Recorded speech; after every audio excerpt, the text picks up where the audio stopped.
Muchísimas gracias, Robert. Muchísimas gracias a ustedes por estar aquí. Muy buenas tardes, bienvenidos de parte de la Junta 2022-2023. Les agradecemos por estar aquí, llenar estos espacios y comenzar a hablar de ciencia, que es lo que nos gusta a nosotros. Y ciencia aplicada, en este caso, que estará fantástico. Realmente esperamos que las discusiones que tengamos aquí sean importantes y nos lleven a llevar la industria y las ciudades exploratorias más allá de lo que estamos hoy en día. Cortico, como dijo Flover, pero de verdad, gracias totales para todos ustedes. Y creo que damos la palabra. Sigue la presentación. Ok, perdón. Buenas tardes. Como acostumbramos a hacer, previamente voy a dar unos breves anuncios de la asociación y pues de las actividades que se avecinan este año.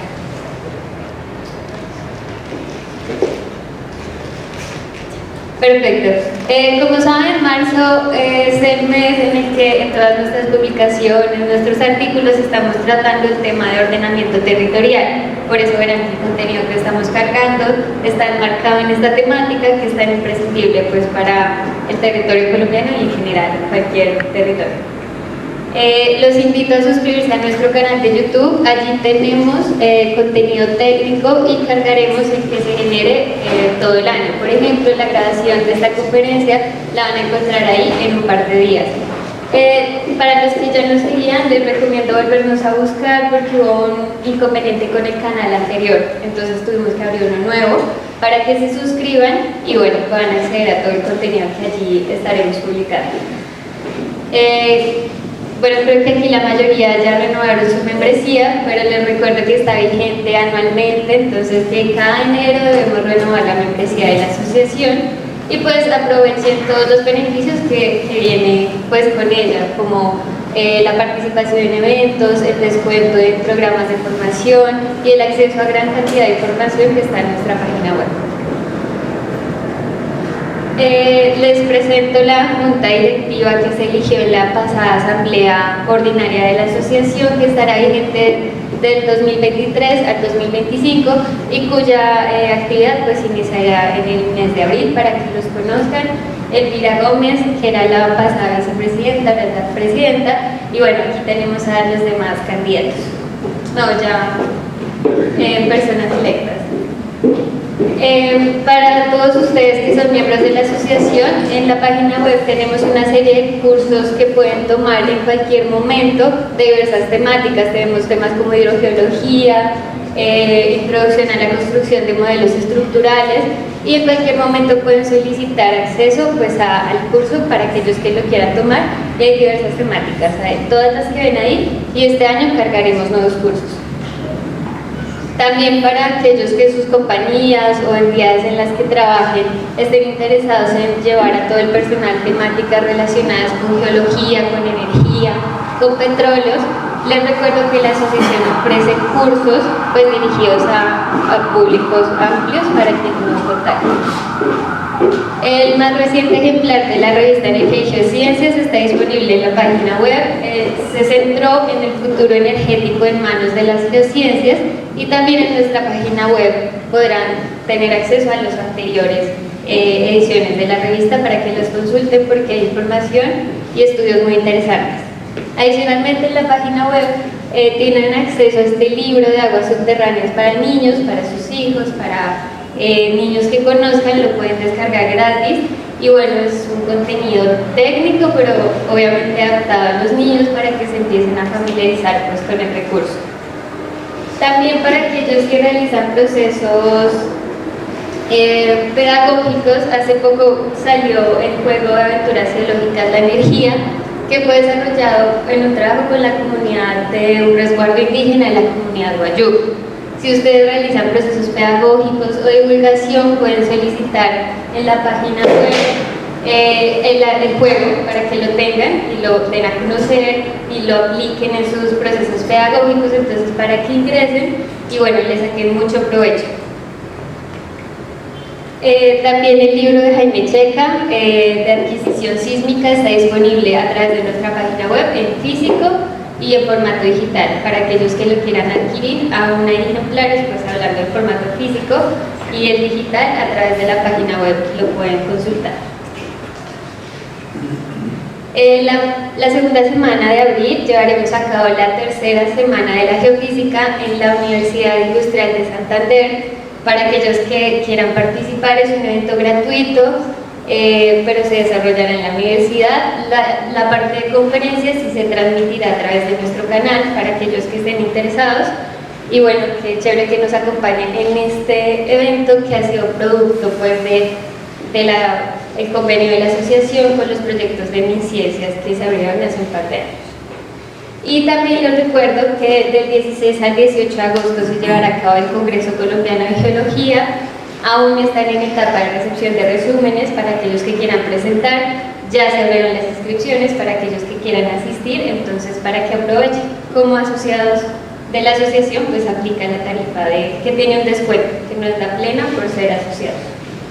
Y nuevamente, aunque todo lo que he hablado está en la página web, pues los invito a consultarla para que vean que allá se ha expuesto mucha información y que esperamos les sea útil y bueno, que la consulten. Igualmente a que nos sigan en nuestras redes sociales donde cargamos todo el contenido y pues pueden seguir qué está haciendo la asociación en tiempo real. Y ahora sí doy paso a nuestros conferencistas. Primero los voy a presentar y le daré paso a Kurt Bayer, que será el moderador del espacio. Entonces, Diego Mujica es geólogo egresado de la Universidad Nacional de Colombia con 33 años de experiencia profesional en diferentes áreas de la geología. Ha trabajado en exploración petrolera y minera, valoración de yacimientos, elaboración de planes de exploración, análisis y definición de áreas de evaluación de yacimientos. Con amplio conocimiento de la geología del territorio colombiano en sus diferentes cuencas petrolíferas y ambientes geológicos para la exploración minera. Muchas gracias, Diego, por acompañarnos hoy. Y Jaime Galvis, quien es geólogo egresado de la Universidad Nacional de Colombia, estudió geoquímica en la Universidad Estatal de Utrecht, en Holanda. Ha sido profesor de tiempo completo y de cátedra, ha realizado proyectos de exploración y desarrollo minero de oro, cobre, uranio y carbón. Ha trabajado con diversas compañías como consultor en proyectos de exploración y producción de hidrocarburos en las cuencas Sinú, Catatumbo y Valle Medio del Magdalena, y ha desarrollado más de 50 publicaciones a lo largo de su trayectoria profesional. Muchas gracias por acompañarnos el día de hoy. También muchas gracias, Kurt, y ahora sí, te cedo el espacio. Muchas gracias, Laura, y muchas gracias a los asistentes, muy amables por venir. Y pues demos inicio entonces a nuestro workshop de hoy. Tenemos dos conferencias muy interesantes. La primera, Jaime Galvis, persona muy importante en nuestro gremio, para una presentación sobre una visión novedosa e interesante de los llanos, especialmente los llanos, y luego Diego hará una presentación en la parte de las cuencas olímpicas. Entonces le doy la palabra a Jaime para que entonces nos haga la presentación que nos ha preparado para hoy. Jaime. Bueno, aquí una de las cuestiones que quiero primero que nada notar es una cosa.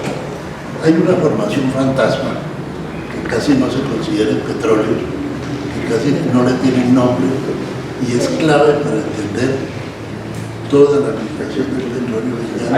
¿Puedes acercar el micrófono a la boca? Sí, hay una formación fantasma que prácticamente no se menciona casi el petróleo y es clave para entender realmente la distribución y la migración del petróleo en llanos y en la Amazonía occidental. En ese sentido, vamos a ver primero esto. Esto es Chiribiquete. Esa arenisca tiene particularidades muy interesantes. Una, es una arenisca eólica, es decir, fue depositada por viento. Tiene una granulometría muy bien, es decir, la curva granulométrica da del sedimento eólico. Tiene una redondez muy grande, una casi ausencia de matriz, por tanto, a pesar de que no es una información nueva, ella es muy fiable. es decir, usted la puede desgranar con la mano. Y en ella, pues, usted encuentra formando mesas muy grandes en casi toda la macizo de Guyana. Realmente, ella es la que define los tepuyes. Pero esta arenisca, así como la ven, es muy importante en el petróleo, es decisiva por esto. En realidad, si vamos a ver, aquí están las mesas levantadas, pero ya a niveles más bajos, uno encuentra exactamente la misma arenisca en sitios de Alindosa, por ejemplo, ahí cerca de San José del Guaviare, en el río Guamal, entra uno por un cañón, estas areniscas, las encuentra también ahí cerca de Villavicencio, y en general, por todas partes uno ve esta arenisca, pero no le tiene nombre. Algunos dicen que Guadalupe, que la formación que es areniscas de las juntas, y es el nombre más, pero no, esto es algo completamente diferente, y donde usted la ve la distingue, porque es la única gran arenisca eólica aquí en Colombia, y es enorme, es decir, esto tiene una extensión que es el reservorio más grande que existe en Colombia en hidrocarburos. Ahora, ¿esto dónde se presenta? Mire, aquí en Chiribiquete. Bueno, aquí tenemos, por ejemplo, el escudo de Guyana. Si ustedes ven, realmente el escudo de Guyana en su mayor parte son rocas antiguas, rocas precámbricas, graníticas o gnésicas, pero no hay paleozoico. El único paleozoico se viene a encontrar aquí hacia el borde, y entonces esta arenisca que les digo, asumo, y siempre asumí, que debe ser pérmica. ¿Por qué? Porque aquí hacia lo largo del río del Amazonas hay unas extensiones enormes de vaporitas pérmicas. Entonces es muy lógico pensar que ese gran evento eólico desértico se extendió en gran parte del norte de la Amazonia y del Orinoquia. Entonces estas areniscas luego las vemos ya en niveles más bajos. Al verlas ya individualmente son la misma roca. Bueno, pasemos a la siguiente, más adelante.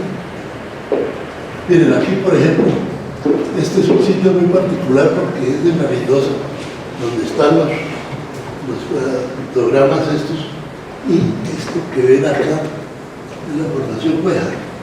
Es decir, usted encuentra el contacto en el sitio donde le exhiben los pictogramas a los turistas, se puede ver el contacto entre el Cuejar, datado como el ordovícico, y la arenisca eólica. Ahora, algo que se puede ver en el campo es que esa arenisca, como buen sedimento eólico, no tiene conglomerados basales, no tiene superficies de permeación. Es como si usted hubiera derramado arena en una superficie irregular. Entonces, ¿dónde más se encuentra eso?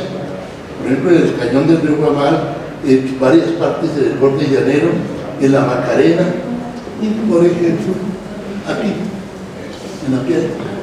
En la piedra la llamaron K2. Si uno mira las características de esta arenisca, es la misma de Chiribiquete, es la misma.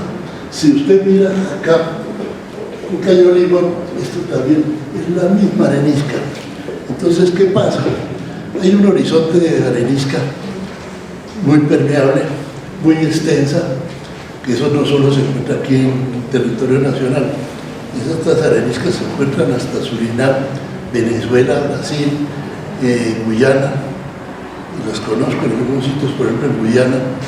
Y entonces, ¿qué pasa? Que esta arenisca conserva las mismas características petrolíficas a lo largo de una extensión muy grande, pero está en toda la zona petrolera de los llanos y del occidente de la Amazonia, en Colombia. Entonces, miren, por ejemplo, acá tenemos esa arenisca completamente empapada de petróleo pesado. Aquí se puede ver, y puede ver perfectamente que 30 metros de arenisca, que es un volumen muy grande, y hay sitios aquí, porque esto hay una explotación muy grande, es decir, se está explotando a cielo abierto para pavimentación en las vías del Caquetá,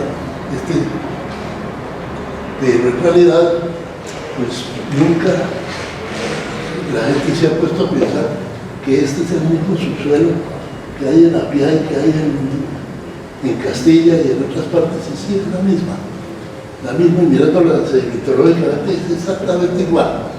Entonces, naturalmente aquí, por ejemplo,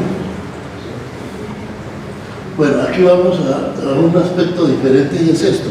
Ya teniendo el gran almacenador, que como les digo tiene una extensión enorme, pero realmente enorme, entonces usted tiene una cosa, que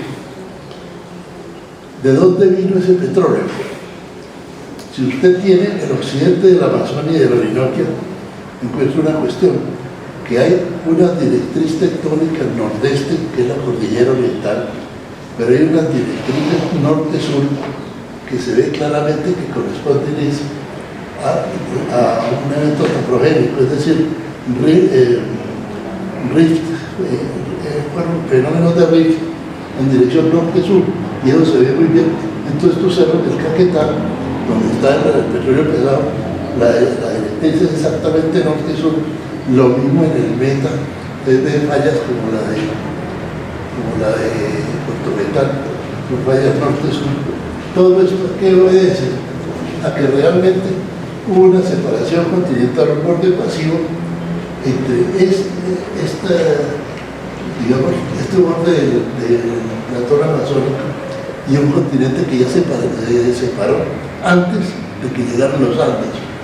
Por eso es que realmente los Andes tienen una dirección y unas características totalmente diferentes. Es decir, mucha gente se siente inclinada a pensar que el petróleo vino de los Andes. No pudo venir de los Andes por varios aspectos. Primero hay uno muy importante y es esto.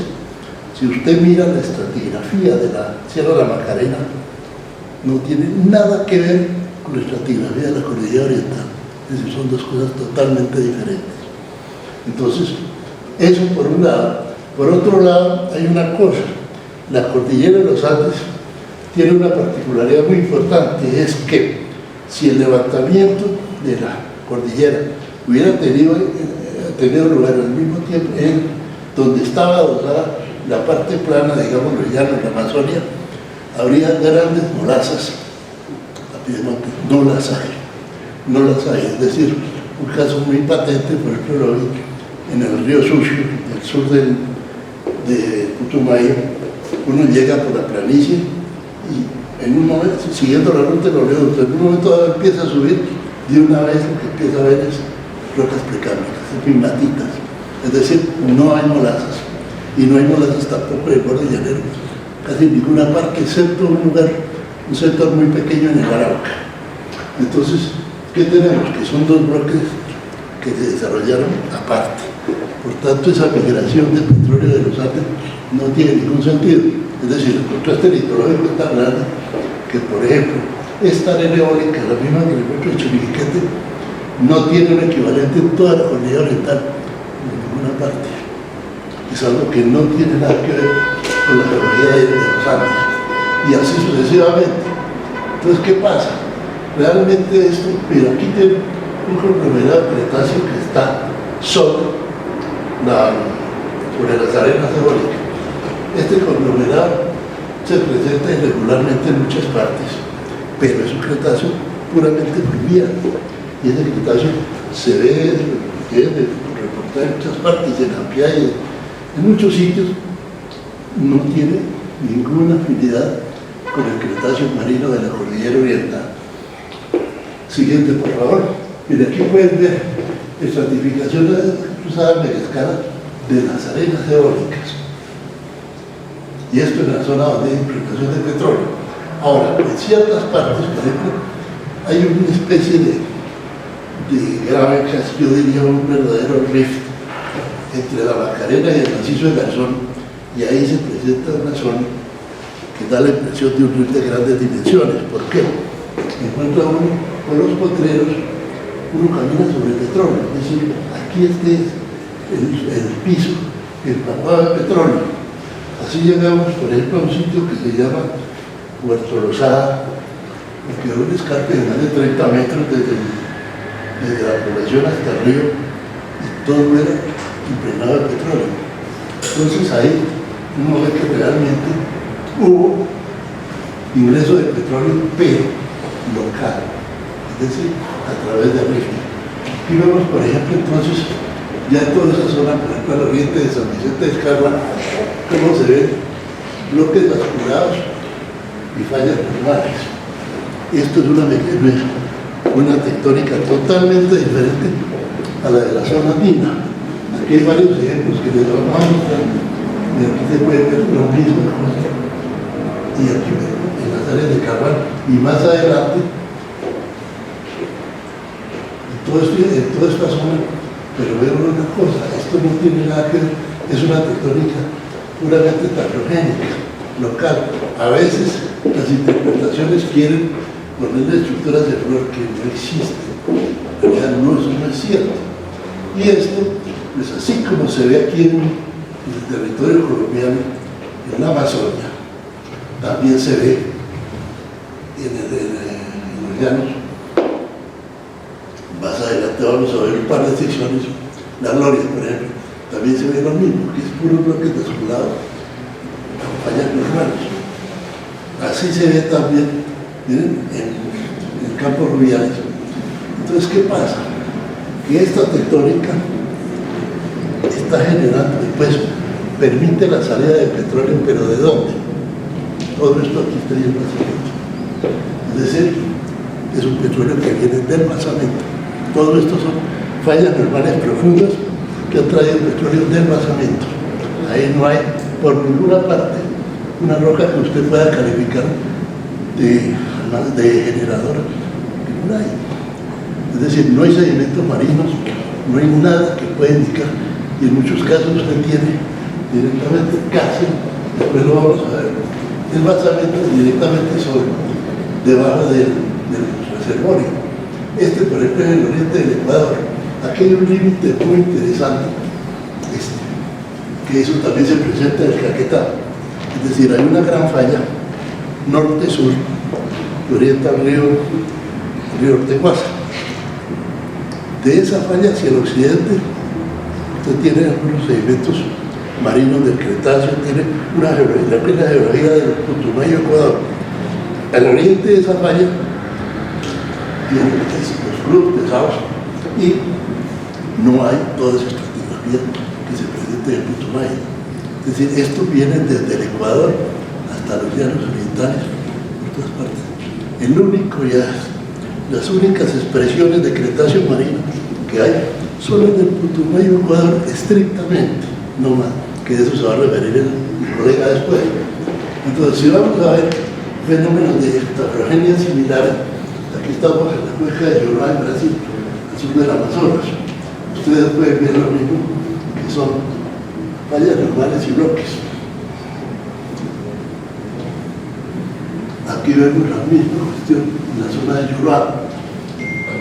Lo mismo vamos a ver, por ejemplo, aquí en Potiguar. En Potiguar, inclusive, el corte está un poco difícil porque está exagerado verticalmente, pero vemos una cuestión, que es puro bloque separado por fallas normales, y estas fallas profundas para mí son las que trajeron el hidrocarburo, porque aquí, por ejemplo, en esta estructura de Potiguar, dicen, no, es que aquí la roca generadora es un sedimento fluvial de agua dulce.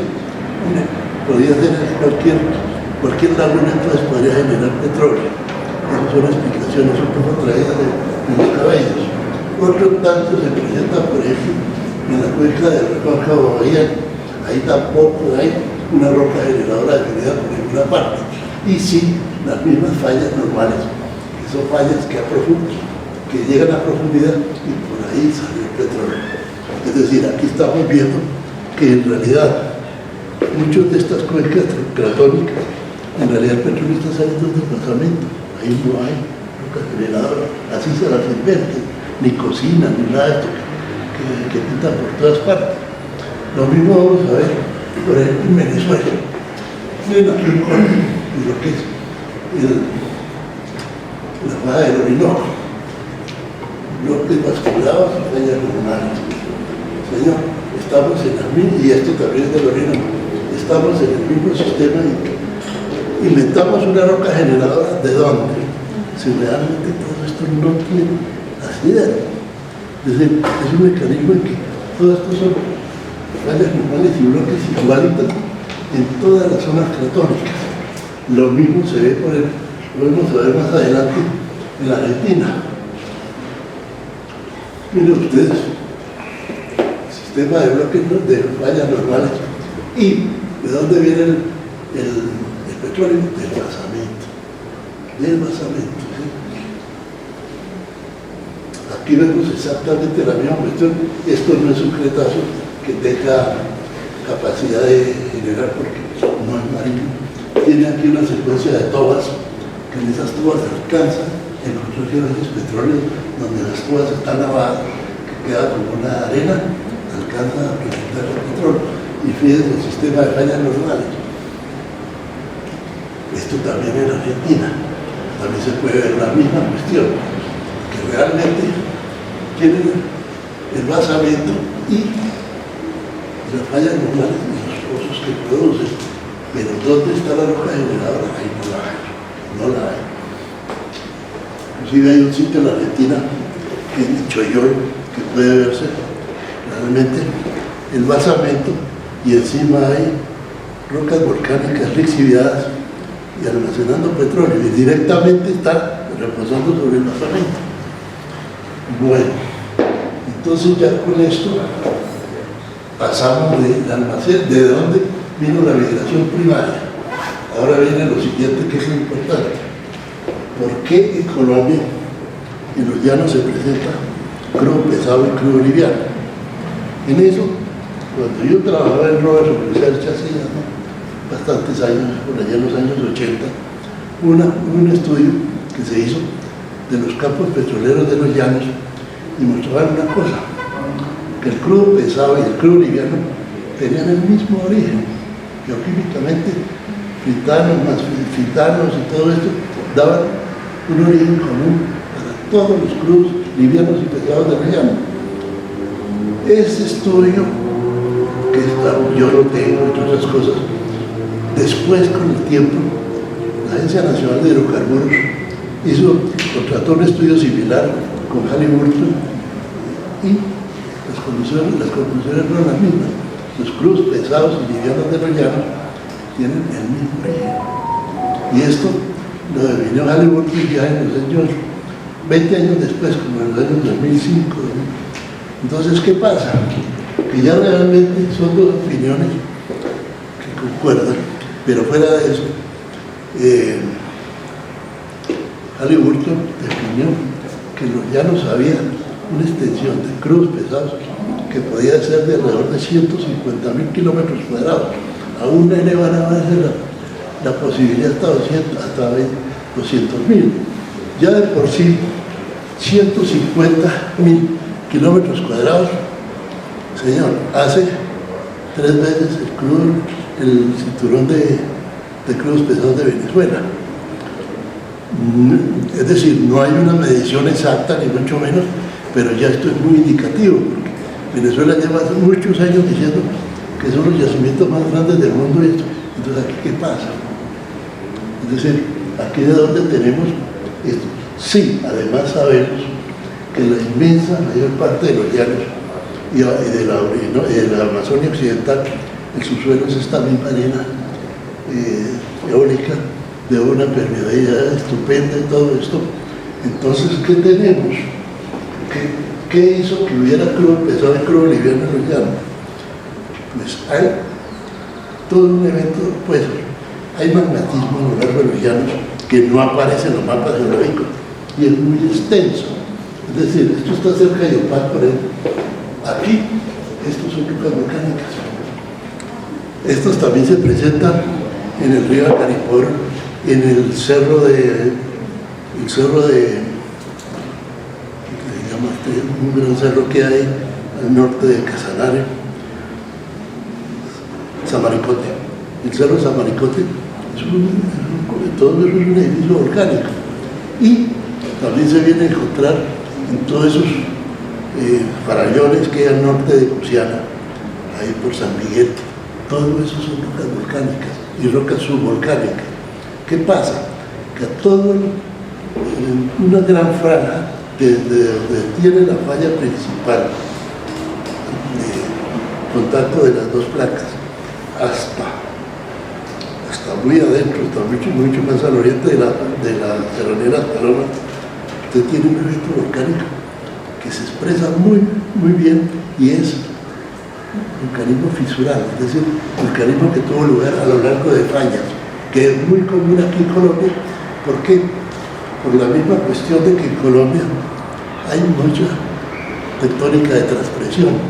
En general, cuando hay una cantidad de fallas de transpresión, es frecuente que se presente magmatismo a lo largo de esas fallas. Y aquí en Casanare, mira, todo esto, por ejemplo, aquí tenemos ahí cerca de Casanare, aquí están unas gravas que son muy comunes aquí en la, y todo esto es volcánico. Entonces, como pueden ver, es decir, el fenómeno fue grande, y eso, miren, estos son los farallones al norte de Tauramena, todo eso es material volcánico. Entonces, esto es una cuestión que se ignora, porque desgraciadamente yo no conozco el primer liano del mapa geológico que muestra el volcanismo allí, y son extensiones muy grandes.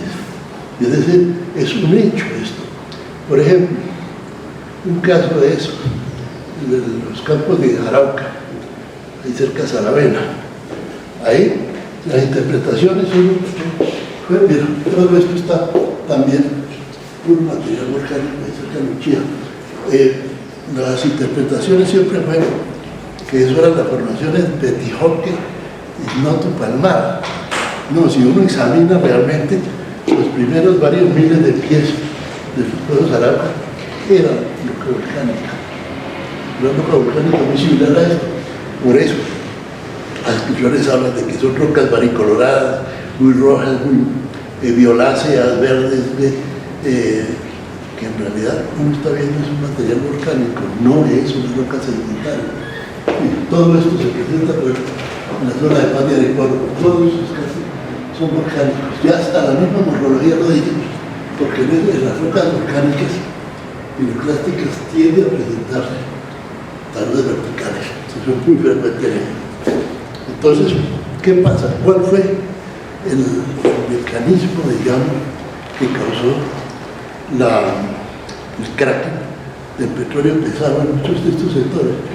Pues el magmatismo. Por eso es que salen unas aguas dulces, son aguas freáticas calentadas, pero a alta temperatura, acompañando el petróleo.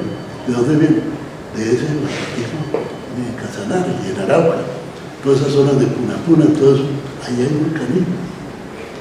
Entonces, este es un factor que no se ha tomado en cuenta y es muy importante, porque eso diferenció crudo pesado del crudo liviano, de que en realidad el liviano se generó por cracking. Bueno, ya después viene la migración posterior. Eso sí ya es una cuestión en que una vez que el crudo liviano salió de la roca, del gran reservorio, él se depositó en sedimentos terciarios en los que ya no había overfishing, porque eran menos permeables que las arenas del gran reservorio. Entonces, ¿qué buscó el petróleo aquí? Todas estas fallas de transpresión hacen que se presenten altos estructurales locales y ahí se almacena el petróleo. Pero ya un petróleo liviano es posterior al del gran reservorio, y ese es el petróleo liviano que encuentra en todos los llanos. Creo que con esto espero preguntas. Y esto naturalmente se extiende al sur de la Macarena, es decir, todo eso del Caquetá es exactamente lo mismo. La única diferencia es que en el Caquetá no hay terciario. Usted ve en las arenas eólicas y encima los conglomerados del Cretáceo y no hay terciario. Hacia el sur, cuando uno se va hacia Puerto Leguízamo, hacia esto, empieza a ver una cubierta volcánica que cada vez es más espesa, porque a medida que uno se aproxima a la frontera con el Ecuador, los depósitos piroclásticos son más grandes y lógicamente tapan muchas cosas. Entonces, hay informaciones como lo que llaman formación Ospina en Putumayo, que eso no tiene ni sentido. Lo que llaman formación Ospina es puro material piroclástico. Y por ejemplo, en el istmo que hay entre el río Putumayo y el río Caquetá en Puerto Leguízamo, usted va todo por puro material volcánico argilizado, a esa altura. Entonces, si uno se pone a ver las posibilidades que hay de crudo, pesado y liviano en esto, son enormes. ¿Por qué? Puerto Leguízamo está muy próximo a la parte más oriental del Ecuador, donde hay algunos campos como Ixpungu, como Tiputini, que producen crudo pesado. Señor. ¿Qué espesor puede tener esas arenas perdidas? Esas arenas son muy variables por lo mismo que son un sedimento eólico, pero prácticamente hay una cosa, y eso es muy importante tenerlo en cuenta, es que el macizo de Guayana, los tepuis siempre son de esto. Dice, yo desde alguna vez que le hice un trabajo a la Agencia de Cooperación Española, sobre Chile y Quete, me di cuenta de una cosa, que todas las menciones de los tepuis en Venezuela, en Brasil, en esto, siempre se encuentra que lo que está debajo de la arena eólica son rocas antiguas, no ya paleozoico inferior como es el Ordovícico, sino mucho más antiguas. Entonces, ¿qué pasa? Que en todos los macizos de Guayana se presentan unos hiatos enormes porque todo está volar. En realidad usted tiene aquí una formación que puede ser por allá del proterozoico temprano, luego una del proterozoico tardío y luego algo que es del Pérmico. Entonces esto, usted puede decir una característica que tienen, si ustedes miran un mapa de Sudamérica se dan cuenta que los tepuis solamente se encuentran en el norte del río Amazonas. Eso no.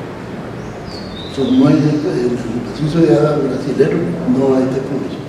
Y estos tepuis siempre tienen unas características muy similares.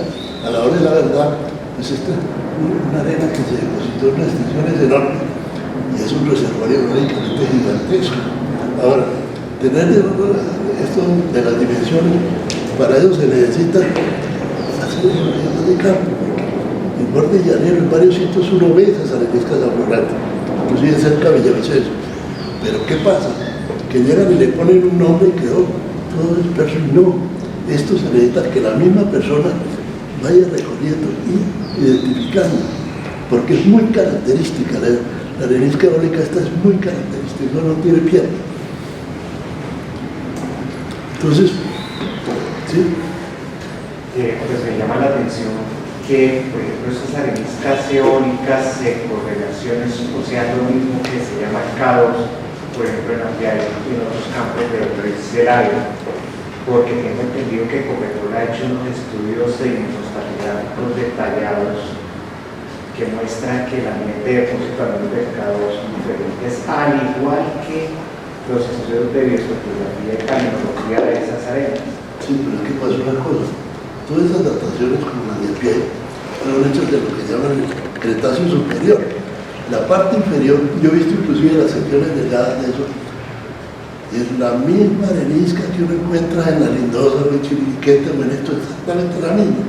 Y ahí no hay fósiles, los fósiles están arriba. Entonces, que asumieron que todo es un Cretáceo, no es muy diferente, muy diferente. Como le digo, en eso no hay como verlo, es que en esto ha pasado mucho en la geología de los florianos, en que al basarse casi todo en geología de pozos, entonces la gente termina con un viejo cuento hindú de que un grupo de ciegos describiendo un elefante, entonces cada cual decía una cosa diferente porque era lo que tocaba, pero en realidad hay una cosa que es necesarísima en los llanos, en la Amazonia Occidental, es una cartografía bien hecha para darse cuenta de eso, que por ejemplo la extensión de rocas volcánicas que hay en todas esas zonas de Casanare, Arauca, occidente del Meta, son enormes. Es decir, hay unas cárcavas, por ejemplo, ahí cerca, ahí casi pegadas al pueblo de Medina, tienen cualquier 50, 100 metros de profundidad de puro material volcánico. Todo eso no está mapeado. No hay un solo mapa de Casanares y Arauca que pinte rocas volcánicas. Y hay cantidades de eso que les muestro en las fotos, eso se ven cantidades. Entonces, el desconocimiento así es muy jodido. ¿Por qué? Porque si no se definió, por ejemplo, el fenómeno volcánico señor, eso es clave para ver por qué hay petróleo liviano, qué se creció. Y lo mismo con la arena eólica. La arena eólica no hay como verla. Es decir, por ejemplo, alguna vez entrando por el río Paraná, pasando unos afloramientos de un pórfido que hay, veo yo las paredes de arena eólica igualitas a lo que se ve en la Mendoza o en Chiribiquete. Esto es lo mismo. Trabajé en el túnel de Villavicencio, túnel de Buenavista. Una vez que pasamos la zona de falla, que es enorme, entramos a unas arenas, yo desde que las dije, hay las mismas. Y eso fue como si usted hubiera soltado un río. Entraron a las arenas y el túnel se inundó, que nos tocó salir corriendo porque no hay escapatoria. ¿Por qué? Por la extrema permeabilidad de eso. Pero es decir, eso requiere a lo largo de los llanos y de la Amazonia occidental se hagan unos mapas reales de esto. Pero estar uno asumiendo cosas, entonces vuelan los nombres. Sí, que esto es la formación única, que esto es la formación no sé qué. No, eso no es eso. Esto es un mundo completamente diferente y hay que considerarlo así.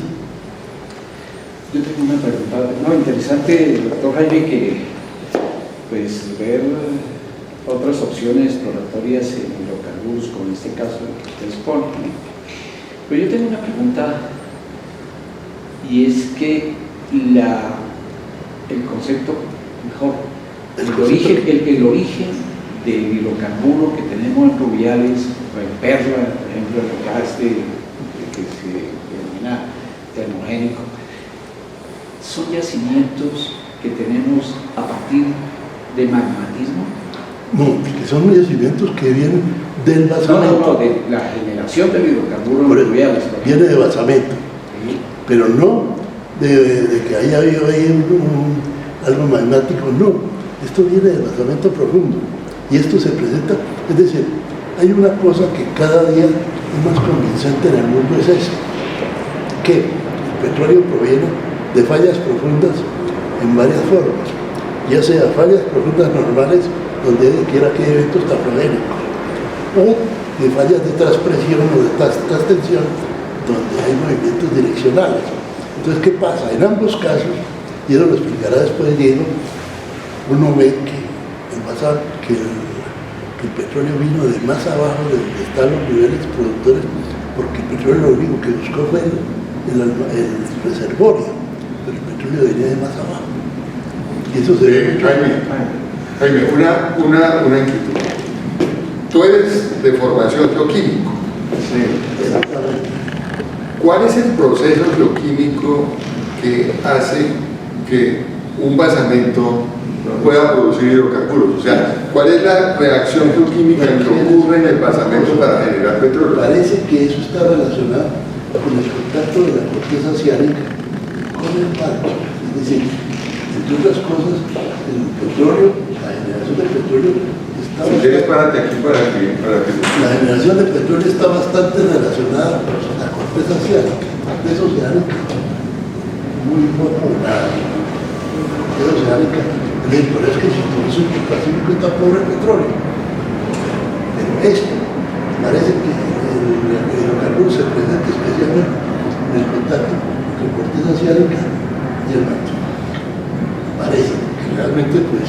Pero ¿cuál es la reacción geoquímica para que se genere hidrocarburo en ese contacto Lo hay, es que mira, oceánico manto? lo hay, es decir, ahí hay una cuestión en que el hidrocarburo muchas veces ni es que se está generando, es que está. Entonces por eso es que tú tienes una cosa, que aquí en el mundo se presenta una cantidad de depósitos de petróleo que son eternos, es decir, hay campos en Pensilvania que llevan como 100 años produciendo, poquito, pero siguen produciendo.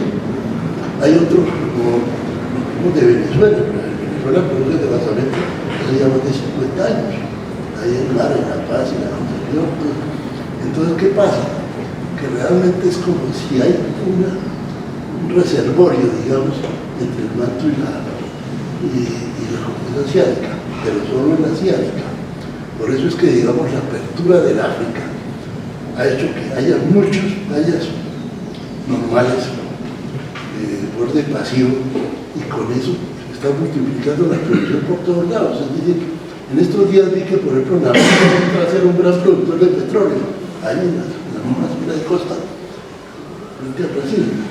Pero Jaime, es que uno, a ver, imaginémonos el manto, o sea, ¿dónde está la combinación hidrógeno-carbono que finalmente produce el hidrocarburo? Por eso, en eso hay una cuestión. A esas temperaturas, no, que los hidrocarburos están. Y es decir, en ese sentido hay una cosa muy interesante, y es esto, que, por ejemplo, en varios estudios que han hecho, han encontrado que en estas aguas muy cargadas de sales, las anuelas estímulos de Magdalena Medio, tienen unos estromófilos muy similares a los de la zona, con las mismas especies de las soluciones hidrotermales. Entonces, ¿qué pasa? Que realmente cada día se está viendo más que el petróleo es un líquido hidrotermal, así como el que trae el cobre, el zinc y todo esto. Y hay una película muy buena que vi sobre la Chaca. En Chaca mostraban unas fuentes termales en las que no solo brotaban el agua cargada de sulfuro, sino petróleo. es que eso es lo difícil de... No, pero si existiera, digamos, esa gran opción que usted está proponiendo, es decir, llegaría usted a decir, muy macro, es un 10, un 20% o un 5%, un 1% de ese magmatismo lo que produce, ¿qué cantidad de petróleo? Pues estaríamos inundados de cualquier cantidad.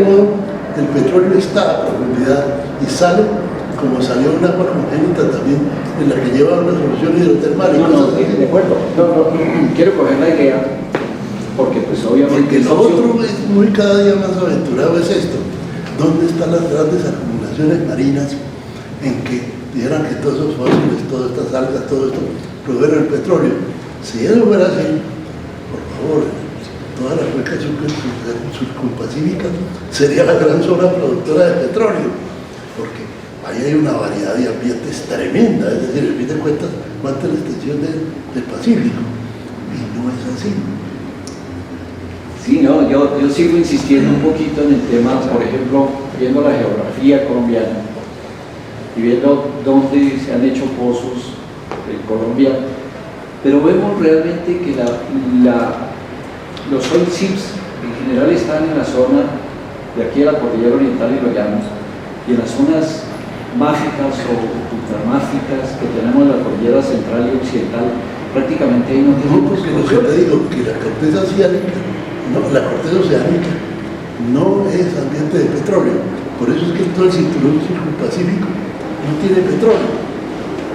Es decir, tiene Japón, Filipinas, todos estos países que están ya dentro de corteza oceánica, no hay Panamá nunca produce barril de petróleo, y Costa Rica tampoco, porque es pura corteza oceánica. La corteza oceánica es la que trae el petróleo, pero como te digo, es un fenómeno que tiene que ver en la relación entre la corteza oceánica y el mar.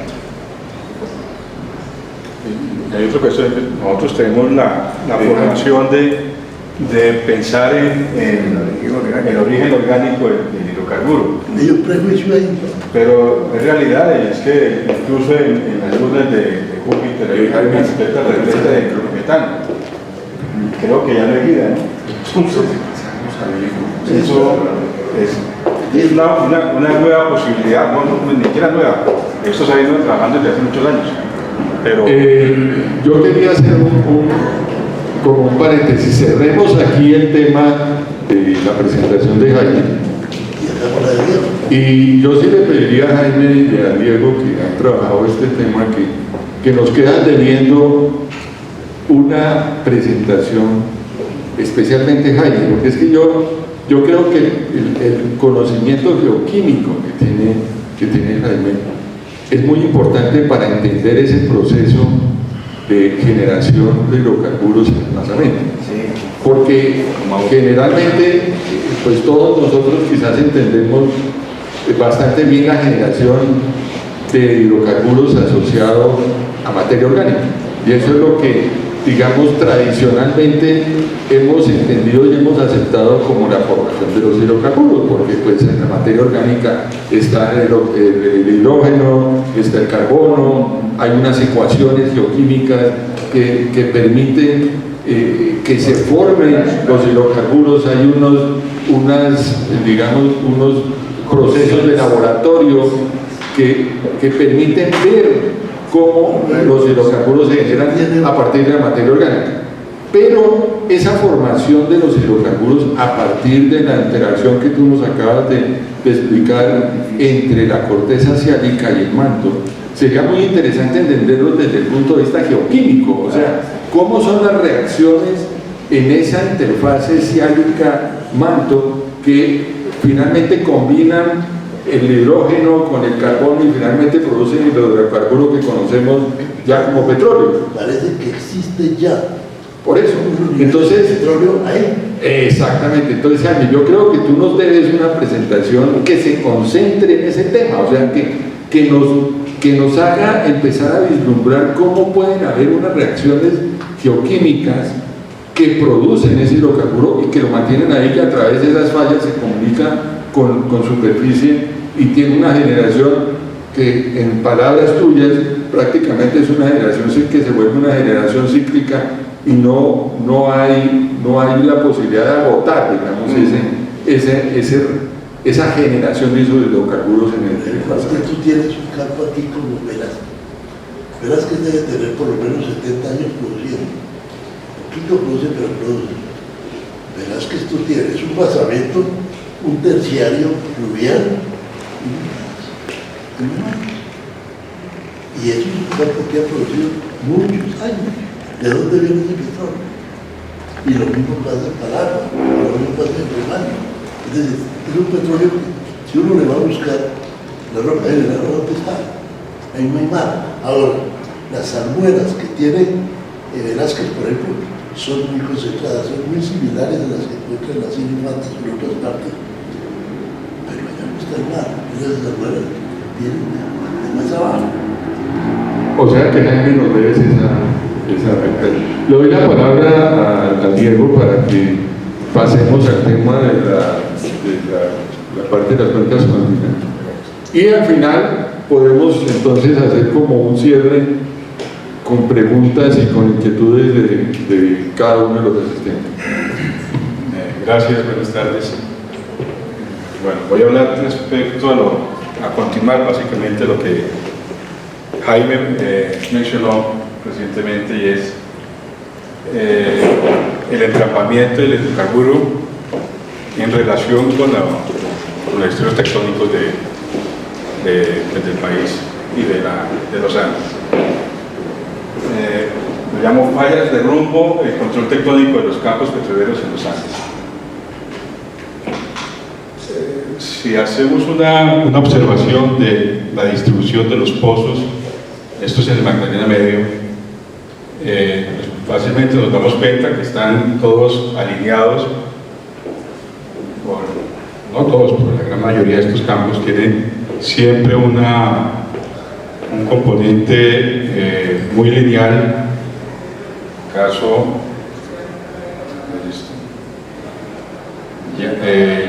Campo Llanitos, o en este caso Lizama, Payoa, todos están alineados y a lo largo de fallas que serían las que, retomando el tema de Jaime, servirían de canales por los cuales asciende el hidrocarburo.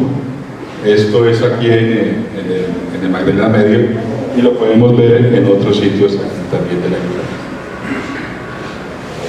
Este es un caso, lo que mencionaba Jaime también, Palagua, Teca, Velázquez, los pozos completamente alineados, formando en este caso una punta de un rombo, y aquí se aprecia otra punta.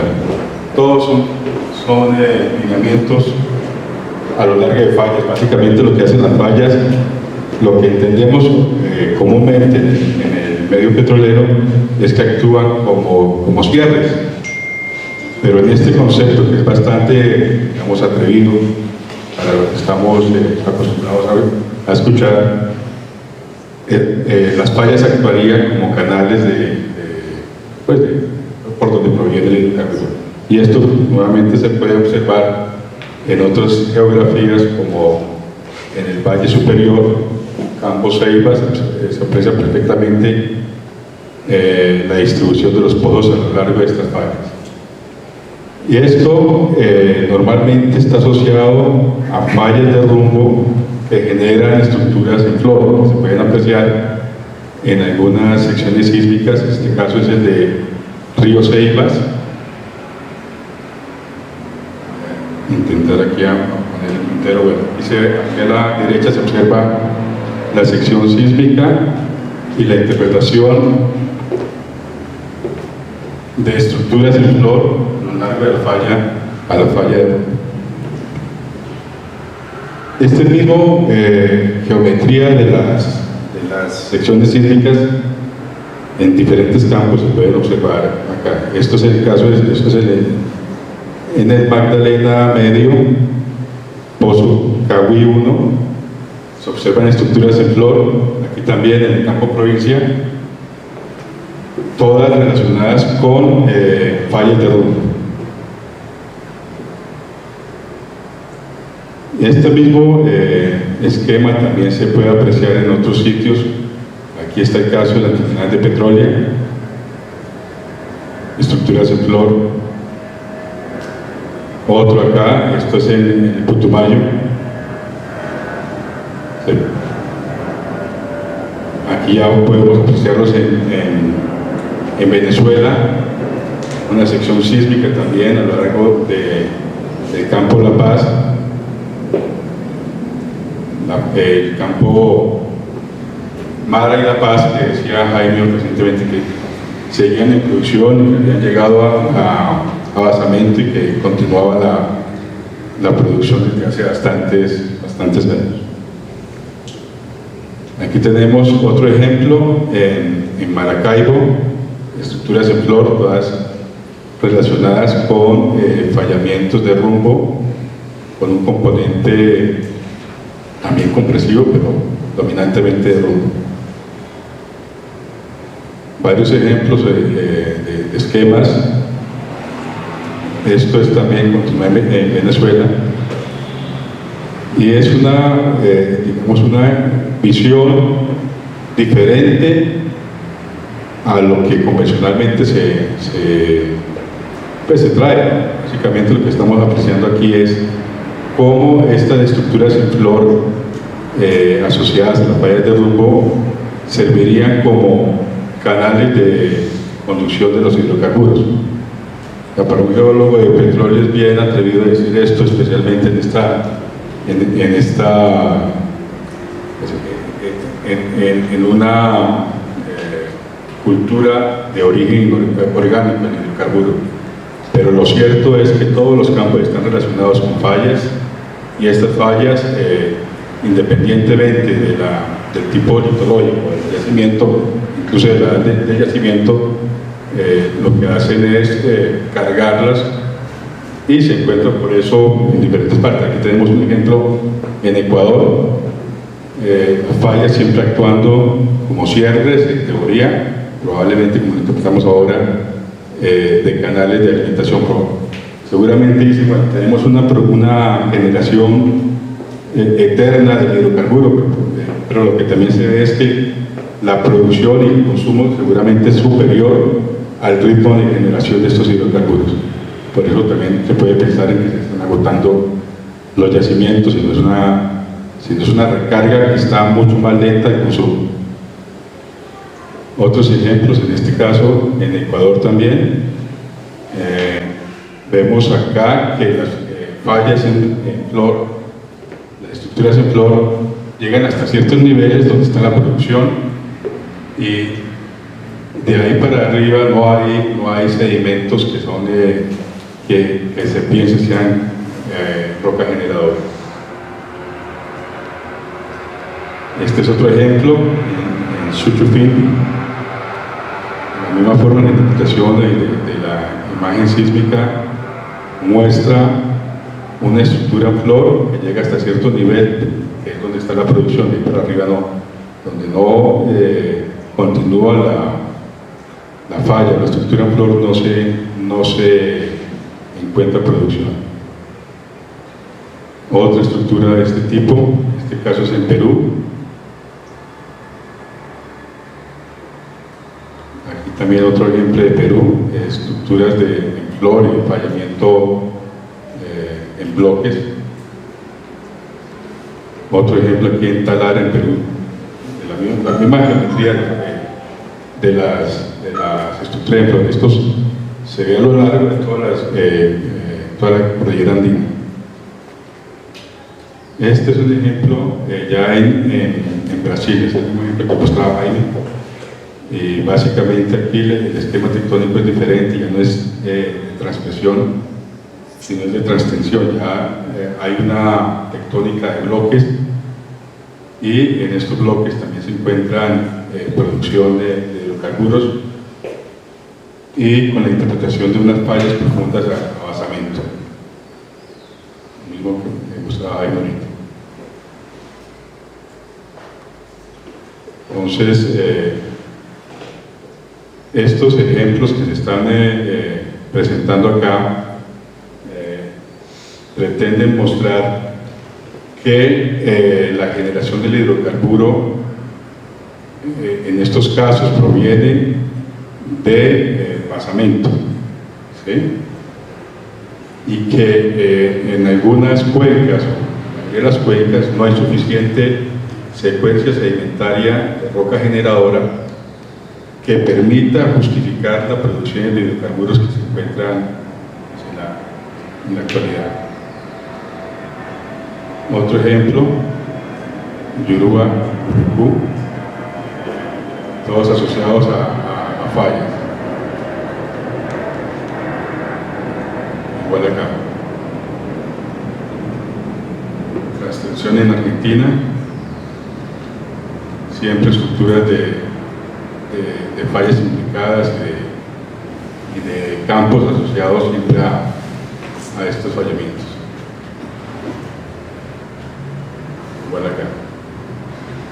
En Chile, bueno, esto es una fotografía ya regresando al Magdalena Medio, de evidencia de actividad magmática en las secuencias que usualmente consideramos petroleras. Aquí tenemos un pórfido con cascos y con xenolitos de fósiles. Aquí podemos ver unos bivalvos metidos dentro de un pórfido ígneo. O sea que lo que muestra aquí es que el Cretácico fue absorbido, fue afectado por intrusiones mucho más recientes, que tampoco, como dice Jaime, no están cartografiados.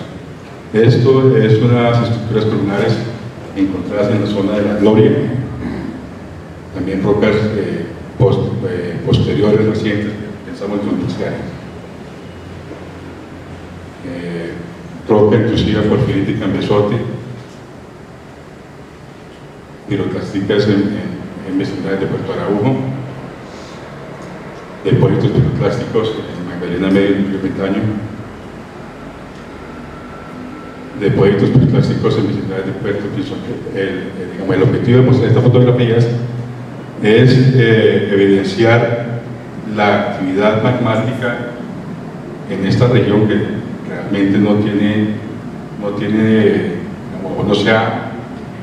se le ha dado la importancia que tiene, ni siquiera se ha cartografiado muchos sitios.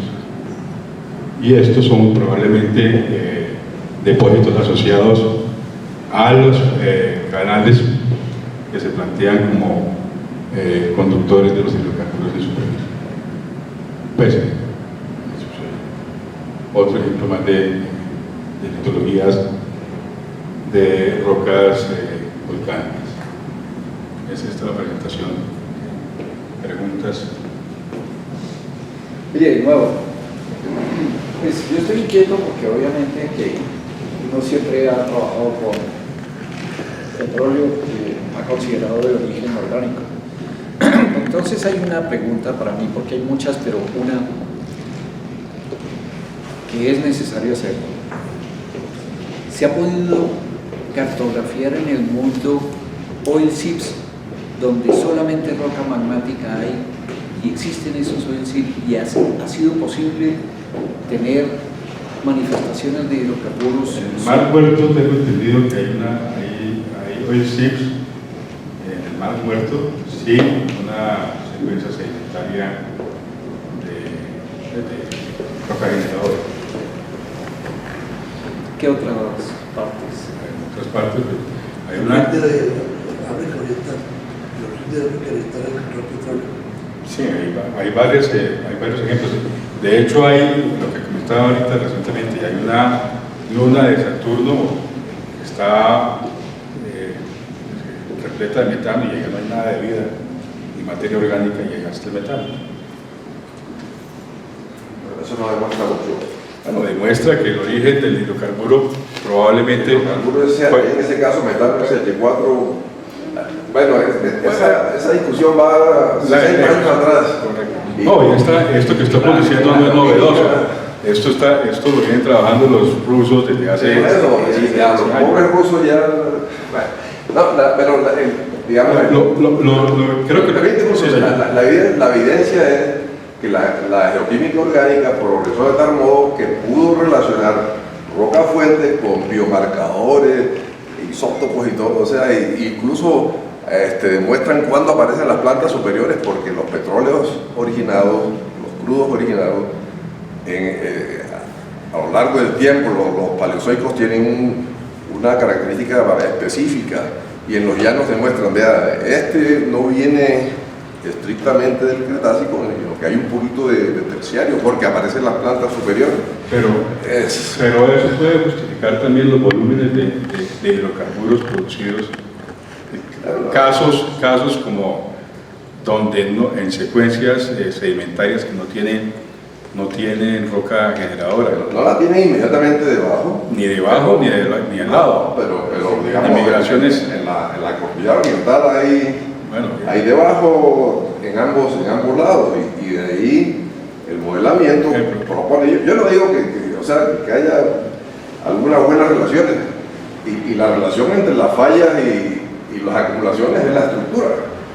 Eso es lo que habitualmente estamos pensando. O sea, es lo que forma es la trampa.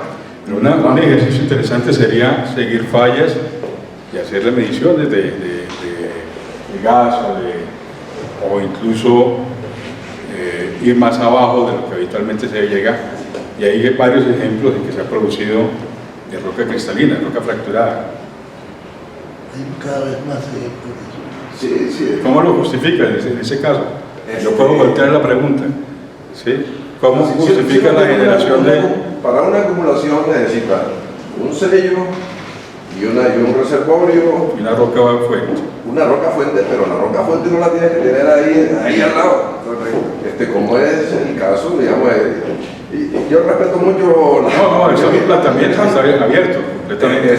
Pero digamos, toca ir a buscarlo en otro lado. O sea, si encuentras acumulaciones allá en el macizo de la Guyana y no hay sino rocas ígneas, o en el Batolito de Ibagué o en Medellín, entonces uno dice, ve, aquí hay posibilidades de que la cosa...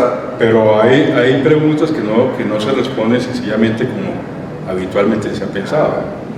Yo lo que digo es que a través de los últimos 60 años, la teoría del origen orgánico del petróleo ha quedado bastante bien solidificada. Ahora, que haya otros orígenes, sobre todo han propuesto para el gas, metano, y entonces Termogénicos. lo que decía los rusos, que el calor y las reacciones. No, es curioso que para el gas el termogénico es lo que se busca, no es diferente. Bueno, termogénico es a partir de la parte orgánica, o sea, biogénico es que solo las bacterias lo generaron allá arriba, como posiblemente en el Caribe, pero bueno. Yo lo entiendo y pues entiendo perfectamente que esto que estamos hablando Yo creo que es bastante controversial, por lo menos. Sí. Pero si uno hace una mirada rápida y desprevenida de todos los campos que hay acá, al menos los que mostramos, la asociación con las fallas es evidente. Por eso Y en zonas donde no hay una secuencia de roca generadora. inmediatamente debajo, pero por ejemplo con Velázquez, que todo el mundo lo conoce, pues ahí a 30 kilómetros en la cordillera oriental, ahí hay rocas, eso es para decir, allá debajo también hay. Entre Apiay y Castilla, ¿cuánto hay ahí? Probablemente 30 kilómetros también. Sí, o sea, pero Y eso la diferencia de los dos. lo han modelado y han demostrado que viene o sea, los biomarcadores Funcionan. hablan muchísimo. Pero no explica todo. Pero de todas maneras es muy respetable, muy interesante la propuesta. Eso es bien disruptiva. A ver, yo lo que sí quisiera que nos hicieran de pronto una presentación es, por ejemplo, esos hidrocarburos, Jaime y Diego, que se generan en la interfase entre la corteza oceánica y el manto, tienen que tener unas características geoquímicas muy especiales. O sea, deben tener algunos marcadores, así como nosotros, algunos marcadores que muestran una asociación geoquímica muy interesante de ese tema, diferente a los que se generan, porque yo lo que entiendo es que ustedes también aceptan que hay una generación que proviene de rocas orgánicas, como es la formación de la luna, o como es la formación... Pues eso me da una cosa. Usted tiene que son la orgánicas. formación de la luna. La formación de la luna, si usted va a ver el volumen que tiene eso, y el volumen que tiene la formación misora, dice uno, bueno, ¿cómo es que una cabra puede dar a luz un elefante? Es decir, la luna tiene un espesor pequeño, misoa, que alcanza a veces hasta los 1000 metros de espesor. Entonces, ¿qué pasa? ¿De dónde salen estos hidrocarburos? ¿De la formación de la luna? Ahora, hay otro factor que no toman en cuenta de la nutrición. Si tú tienes los carbones, por ejemplo, los carbones según la edad tienen unas características diferentes. Es decir, un carbón del Paleozoico es muy diferente a un carbón cretáceo como el nuestro. Los hidrocarburos no. Un carbón del Paleozoico como el de la Argentina, el norte de la Argentina, en las mismas características que un carbón terciario del Valle del Hidrocarburo. Eso ya la geoquímica lo ha desarrollado, tienen los biomarcadores perfectamente. La generación del petróleo, por ejemplo, a lo largo de los años, ¿qué tiene? Realmente no. Hay una cosa que es común, las estructuras, como vemos por las estructuras del flor, que parten del basamento. Pero, si usted va a ver los reservorios son cretáceos del Ecuador, terciarios de Colombia, de Paleozoicos de la Argentina. Es decir, el petróleo está buscando un reservorio. Pero cuando se generaron, casi todo el petróleo de los datos se generaron muy recientemente. El terciario que ocurrió cuando vino la energía suficiente para hacerlo. Entonces, Pero, Jaime, según... no es de que tú pienses que, por ejemplo, el petróleo que está almacenado en las poblaciones del sur de Bolivia o la Argentina sean diferentes al petróleo de Colombia. No. El petróleo es muy similar. No le pasa al carbón. ¿Por qué? Porque el carbón está sujeto a unos cambios vegetales muy grandes. Es decir, el lepidodendron o la sigillaria del carbonífero era muy diferente al mangle del terciario anticolón, pero con los petróleos no. Es decir, igual hacen con los petróleos. no. Exactamente, o sea, exactamente. Pero lo que estoy diciendo hace una pregunta, y también para Diego. La geoquímica orgánica de los hidrocarburos ha mostrado una asociación muy clara con los petróleos que genera a través de procesos de laboratorio, que si tú coges esa roca generadora y la sometes a un proceso de laboratorio que llaman de pirólisis Roqueval, finalmente produce un hidrocarburo. Sí, pero ¿qué pasa? Y ese hidrocarburo tú lo puedes correlacionar con el hidrocarburo que produces en el pozo. O sea, al final puedes hacer como una comparación de ADN entre la roca generadora y el hidrocarburo que estás produciendo en el pozo. Permíteme una pregunta. ¿Cómo explicas la gran presencia de hidrocarburos hoy día en las arcillas negras, el fracking? En las arcillas negras pasa una cosa. Las arcillas negras muchas veces no es que estén generando petróleo, es que están almacenando petróleo por esto. Usted tiene un sedimento que tiene una permeabilidad muy baja, nula. Es una permeabilidad para líquidos polares o lunares, pero no para líquidos no polares como el hidrocarburo liviano. Entonces, en eso veía yo, por ejemplo, un amigo, un compañero tuyo que en este curso, que él ha estudiado mucho el asunto de la filtración del petróleo, de la gasolina, de las bombas de gasolina, lo que llega y a través del suelo, de pronto resulta a 300 metros de distancia de impregnación de gasolina. ¿Por qué? Porque si sea la arcilla del suelo como sea un líquido no polar como el hidrocarburo, sí es permeable, en la arcilla sí es permeable para ese líquido, no para agua. Entonces por eso es que, digamos, un sedimento que sea polar, que sea, es decir, cuya permeabilidad sea muy baja, no permite el cruce de líquidos polares como agua o amoníaco, pero sí no polares.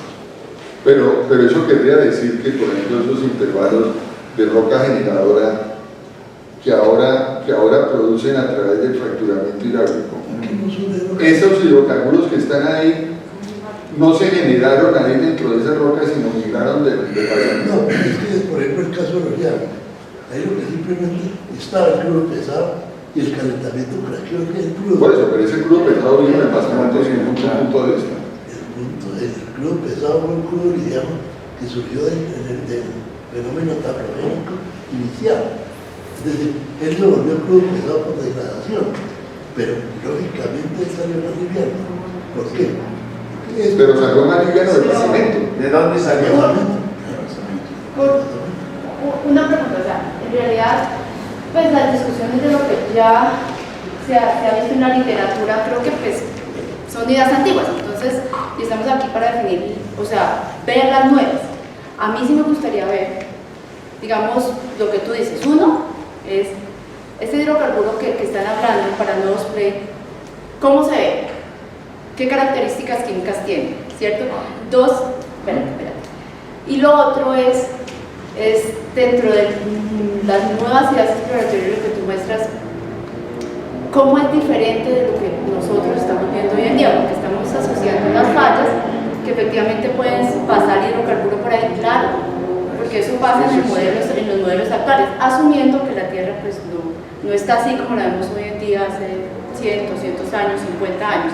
Entonces, creo que en vez de discutir si las ideas antiguas están bien o mal, es más chévere proponer, pero yo no veo datos, o sea, yo no veo datos. La propuesta cambiaría en el sentido de que se buscarían fallas, ¿sí? Y a lo largo de estas fallas, con una geología bien entendida localmente. Pero eso lo hacen hoy en día, en varias de las cuencas.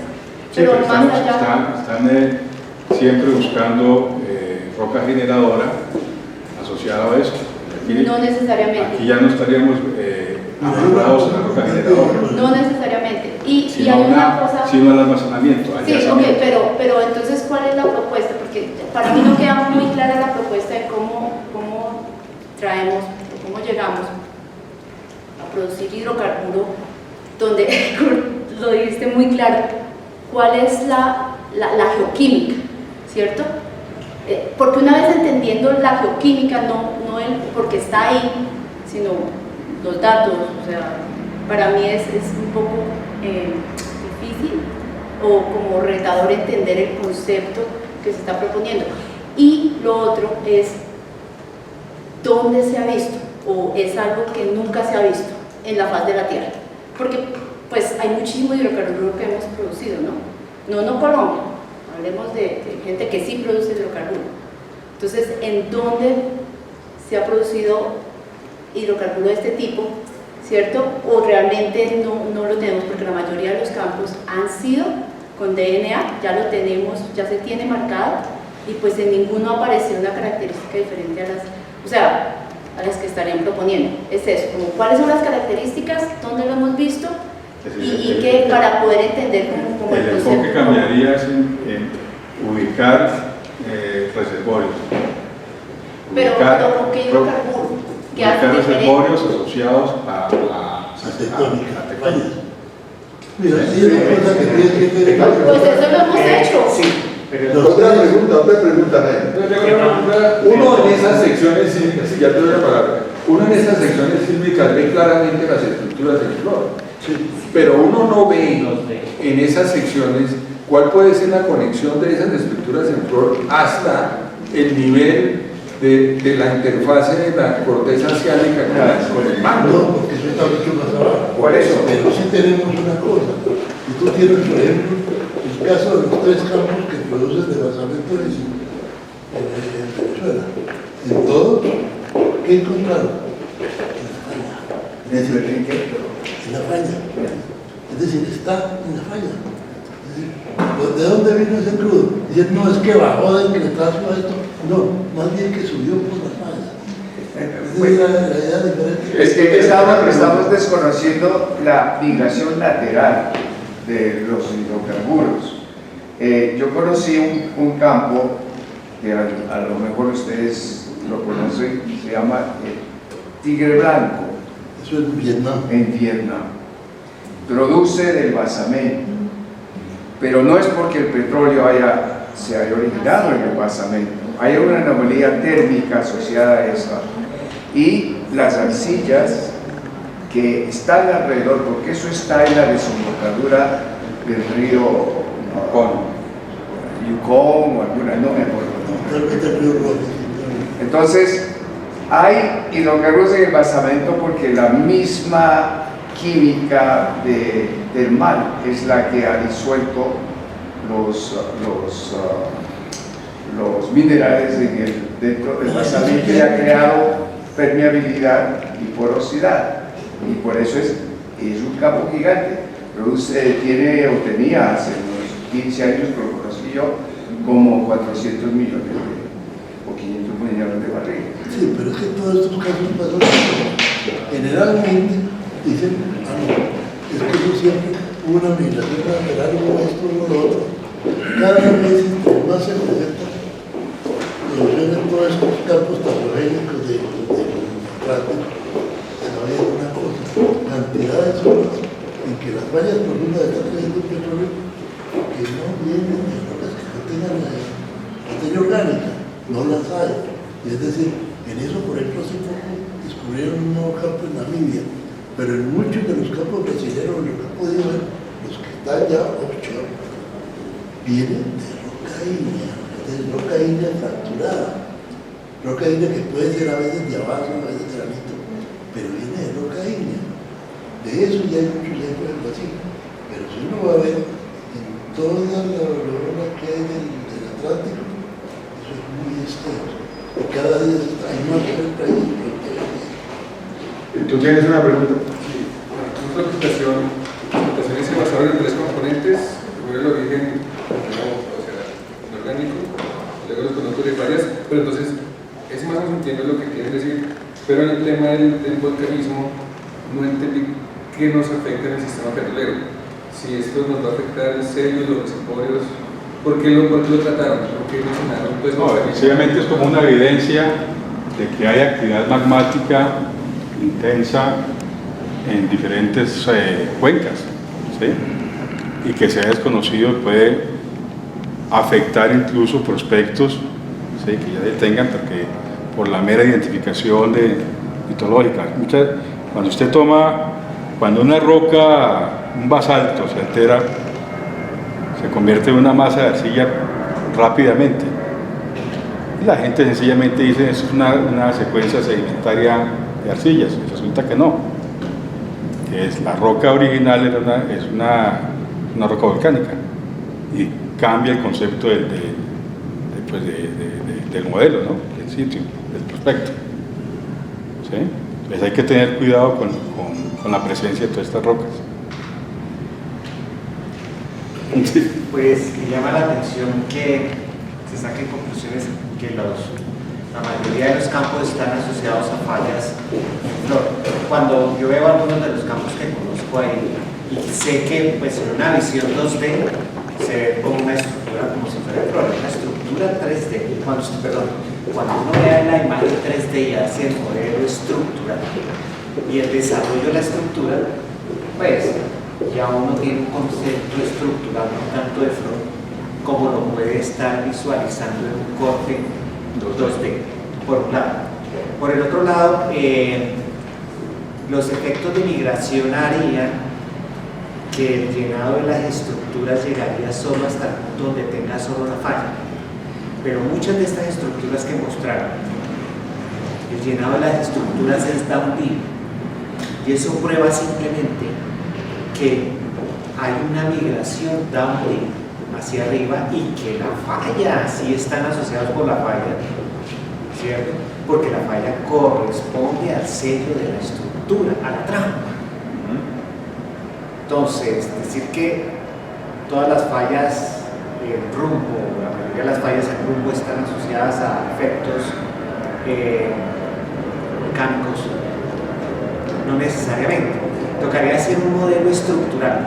Para mí, los análisis de cuencas regionales le pueden explicar a usted todas las diferentes variables dentro de un contexto global y le busca la explicación de pronto lógica o una aproximación. Cuando uno mete todas las diferentes variables, trata de amarrar ese rompecabezas que uno como geólogo trata de armar, ¿cierto? Y posiblemente lo que hoy en día conocemos o interpretamos de manera convencional le permite a uno amarrar las diferentes variables dentro de un proceso lógico. Al hacer de pronto ese modelo de cuenca y tratar de explicar el origen que de pronto ustedes están subiendo, habría de pronto más piezas que no casarían dentro de ese modelo. Y por el otro lado, estoy asumiendo que hay una migración a través de efectos volcánicos.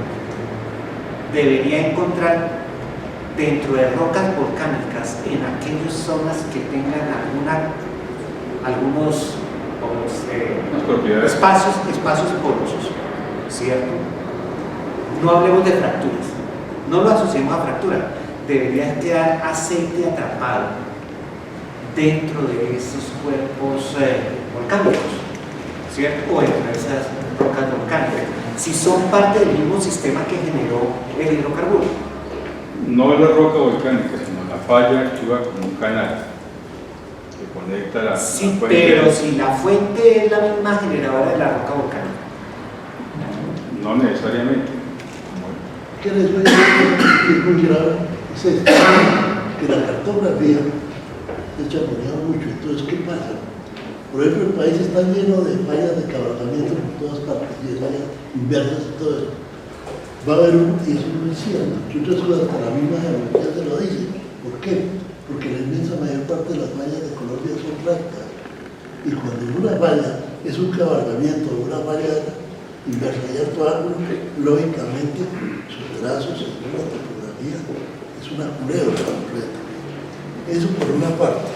Por otra, generalmente tienden a que, interpretando sísmica, le meten al basamento una cantidad de fallas místicas de una forma y otra, cuando en realidad, por ejemplo, cuando se hicieron unos ensayos de levantamiento magneto-telúrico en el Valle del Magdalena, que se encontró que lo que presentaban originalmente sí una cantidad de fallas en todas las, no, eran unas fallas verticales, muy claramente definidas. Entonces, ¿qué pasa? Que realmente aquí, con eso de la proliferación de cabardamientos y todo esto, se está engañando el geólogo a sí mismo, porque eso no es cierto. Entonces surge otra pregunta, más bien de parte nuestra. Ustedes proponen el origen del hidrocarburo magmático, ¿cierto? Inorgánico. Inorgánico. Pero si viene de allá del fondo es inorgánico, magmático, ¿sí? Porque ustedes lo están asociando a magma. Entonces la pregunta es, si todos esos campos que tenemos que en el Valle Medio son aproximadamente 350 campos. Entonces dice uno, mi pregunta es, ¿la mayoría o la gran cantidad es inorgánico en el Valle Medio del Magdalena? Pero mira, no, la pregunta es si como ustedes lo asocian a las fallas que están conectadas al basamento, entonces, ¿qué cantidad, digamos, de porcentaje en el Valle Medio de esos 350 campos es inorgánico para ustedes y orgánico para ustedes? No tengo ese dato. Pero lo que sí sé es que hay mucha producción de petróleo que no está directa en secuencias que no tienen roca generadora. Por supuesto, ahí el tema de la migración y todo lo que quieran, ¿sí? Pero hay casos en que uno dice, ¿cómo diablo esto está acá? ¿Sí? Eso lo han modelado ya. Mira, en este sistema de fallas direccionales comunes aquí en Hogar, hay una cosa que nosotros nos falta siempre, es esto, que la cartografía generalmente está muy mal hecha. Entonces, mira, usted tiene aquí, por ejemplo, el campo La Ocha, y aquí tienes que el sinclinal de Tesalia, y luego que las areniscas de Bambucar, las calizas de Bambucar, y va a haber un sinclinal de Tesalia, es una caldera volcánica, la conozco con concesiones del gas y todo. Entonces, ¿qué pasa? Que eso está una implicación de cosas que usted, por ejemplo, en Ataco, usted tiene una depresión que aquí viene Cretáceo, y por el centro va el río Santander. Entonces, aquí está el pueblo. Si usted coge río arriba, muy poca distancia, no, que ahí están los aluviones auríferos. ¿Cuáles aluviones auríferos? Si ahí lo que pasó es que hubo una efusión de brechas volcánicas que formaron una meseta de más de 100 metros de altura, y ahí es donde sacan el oro, pero eso se metió en medio de estratos del Cretáceo aquí, estratos del Cretáceo acá, por la falla salió ese material, esas brechas que son brechas volcánicas con oro, y que digan, es un aluvión, señor, pero si usted ve esa mole de un aluvión con 100 metros de altura sobre el río, ¿esto qué es? ¿No? Es un ejemplo, lo de Ataco es un ejemplo, pero de libro. Entonces, hay una cuestión en eso, que la interacción no se ha conocido bien, porque la cartografía está hecha con los pies. La cartografía en Colombia está muy mal hecha, y eso me consta.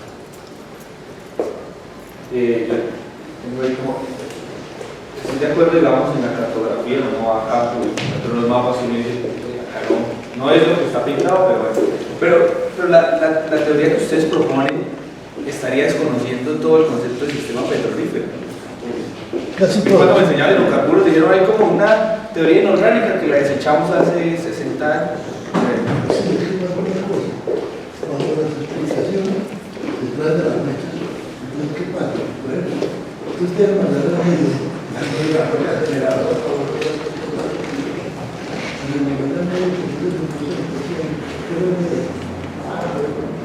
y te produce de unos muy medido, porque ellos la arenisca la pasa, son cositas de nada. Entonces, ¿qué pasa? Aquí tienes una calidad de cómo están ocurriendo las cosas. Por ejemplo, una calidad, como esas calidades de Bolívar, las que ponen en el campo, ¿sabes? Puede venirse